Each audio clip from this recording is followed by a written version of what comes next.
Frères et sœurs bien-aimés, bonjour. Nous sommes aujourd'hui le mercredi 9 décembre et l'Église fête en ce jour Saint Juan Diego, qui est un Indien mexicain à qui la Vierge Marie est apparue au XVIe siècle, en 1531, et la Vierge Marie que l'on vénère sous le vocable de Notre-Dame de Guadalupe.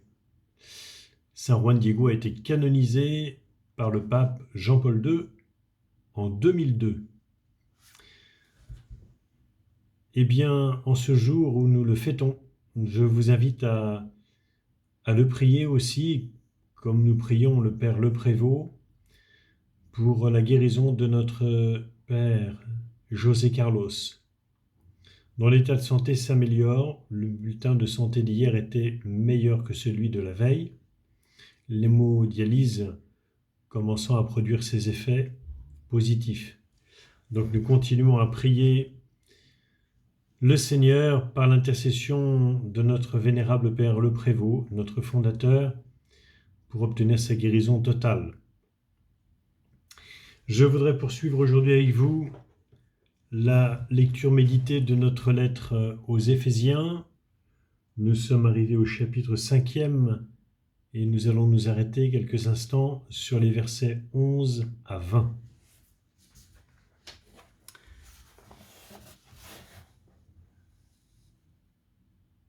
Ne prenez aucune part aux activités des ténèbres. Elles ne produisent rien de bon. Démasquez-les plutôt. Ce que ces gens-là font en cachette, on a honte d'en parler. Mais quand ces choses-là sont démasquées, leur réalité apparaît grâce à la lumière. Et tout ce qui apparaît ainsi devient lumière. C'est pourquoi l'on chante « Réveille-toi, ô toi qui dors, relève-toi d'entre les morts, et le Christ t'illuminera. » Prenez bien garde à votre conduite. Ne vivez pas comme des fous, mais comme des sages. Tirez parti du temps présent, car nous traversons des jours mauvais. Ne soyez donc pas irréfléchis, mais comprenez bien quelle est la volonté du Seigneur. Ne vous enivrez pas, car le vin porte à la débauche. Laissez-vous plutôt remplir par l'Esprit Saint. Dites entre vous des psaumes, des hymnes et de libres louanges. Chantez le Seigneur et célébrez-le de tout votre cœur. À tout moment et pour toute chose, rendez grâce à Dieu le Père au nom de notre Seigneur Jésus-Christ.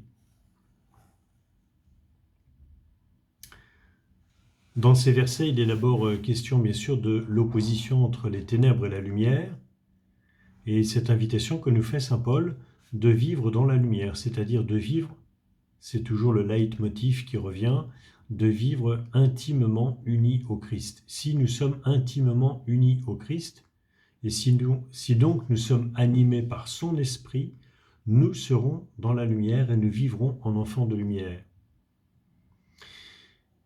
Et c'est parce que nous serons dans la lumière, unis intimement au Christ donc, c'est parce que nous serons dans la lumière que nous ne craindrons pas ce qui peut nous arriver.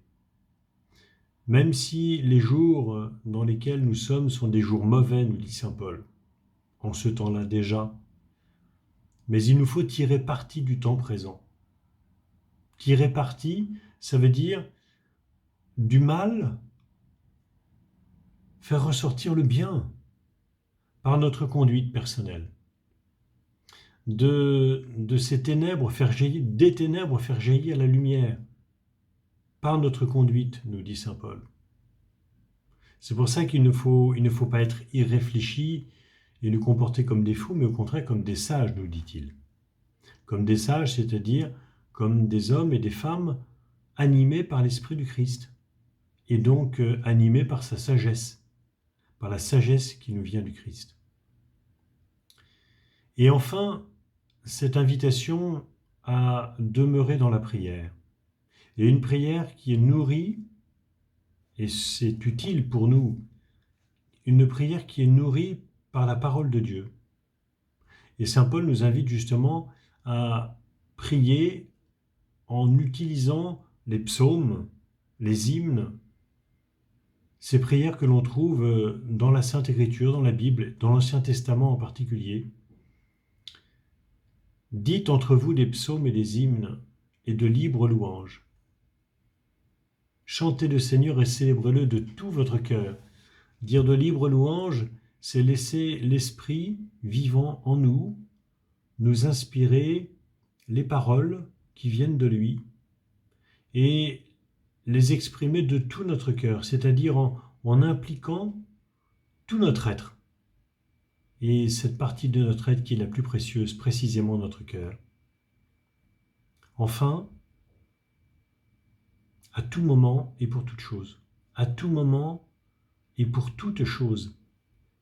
Ce qui nous arrive de bien comme ce qui nous arrive de mal, dans les joies comme dans les peines, dans les moments d'espérance ou de découragement, il nous faut rendre grâce à Dieu le Père. Rendre grâce à Dieu le Père. Tout ce qui nous arrive est dans la main de Dieu. Tout ce qui nous arrive est dans la main de Dieu. Joies et peines, souffrances et bien-être, tout cela est dans la main de Dieu. Et c'est pourquoi il nous faut rendre grâce pour la présence de Dieu qui nous donne de traverser tous les événements de notre vie dans la paix qui de nouveau nous vient du Christ et de l'amour qu'il nous donne en abondance par le don qu'il nous fait de sa vie. À tout moment et pour toute chose, rendez grâce à Dieu le Père au nom de notre Seigneur Jésus-Christ. Eh bien, au lendemain de cette belle fête de l'Immaculée Conception que nous avons célébrée et de façon solennelle hier soir à la messe, oui, rendons grâce à Dieu le Père pour sa présence au milieu de nous, pour sa présence en nous, présence qui fait notre joie et notre paix. Alors, comme toujours, à tout moment et pour toute chose, haut les cœurs et vive la joie. Bon appétit et à bientôt.